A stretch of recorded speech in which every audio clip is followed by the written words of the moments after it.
Joined alongside our insiders, Darren, Dreger, and Pierre, LeBrun. And with training camps underway, no shortage of big questions across the league, including in Vancouver. Pierre, what's the latest on the Canucks extending their captain?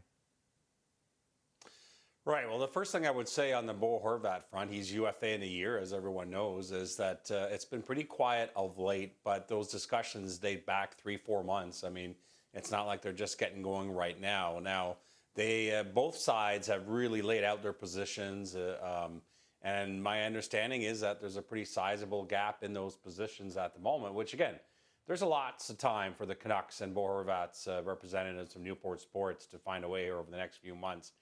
And it is the Canucks' absolute priority to get their captain signed to a long-term deal. But it's also true, I think, that the Canucks front office feels a bit less pressure in the wake of JT Miller's signing to get it done at all costs. In other words, they have a delicate salary cap position, and that a Bo Horvat extension has to fit within that long term. We'll see where this goes, but certainly my sense is if Bo Horvat is not signed by the March 3rd trade deadline, there's a possibility that the Canucks would trade him instead of losing him for nothing come July 1st. Well, the NHLPA also has a big decision to make. Dregs, any progress on their pursuit of a replacement for Donald Fehr? Well, they're working hard at it, Mark. I can tell you that the headhunting firm employed by the Players Association continues to aggressively work with the search committee that was formed to find Don Fehr's replacement. Now, they're looking and interviewing candidates both inside hockey and outside of hockey, as you'd expect. It's a confidential approach, no specific timeline as to when the PA hopes to have Fehr's replacement in place, but optimistically it could happen before the new year. One of the biggest surprises of the offseason was the Islanders firing Barry Trotz. And while he's stepped away from coaching, Pierre, is it safe to say that's not his long-term plan?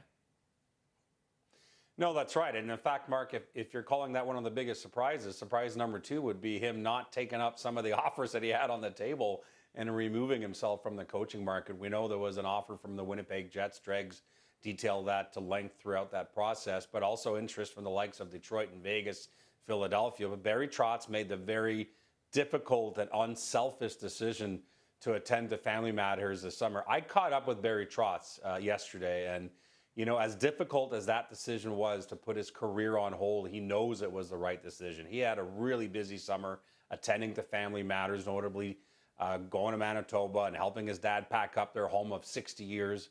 Barry Trotz losing his mother back in January. So a lot going on in his life. He made the right call, but know this, Barry Trotz feels re-energized, refreshed, and he intends to coach again in the NHL. Obviously, no opportunity right now. But when the time comes, whether that's a coaching fire this season or the offseason carousel, Barry Trotz is ready to go.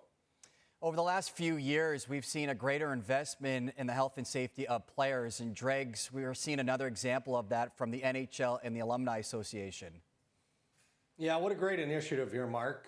And credit goes to the National Hockey League, all the clubs involved in this initiative, and to the NHL Alumni as well. All clubs have opened their doors to provide medical access for all ex-NHL players. So the alumni of the National Hockey League. And my understanding is that over 200 ex-players have already booked their appointments. And this is for all types of medical care, as simple as just annual medical. So this is good work done by the National Hockey League and the alumni. And it's not an easy process. When you look at Canada, the United States, the provinces involved, all the doctors, the trainers, and everyone. But undoubtedly, this effort will save lives. What a great initiative. This has been Insider Trading with Darren, Dreger, and Pierre LeBrun.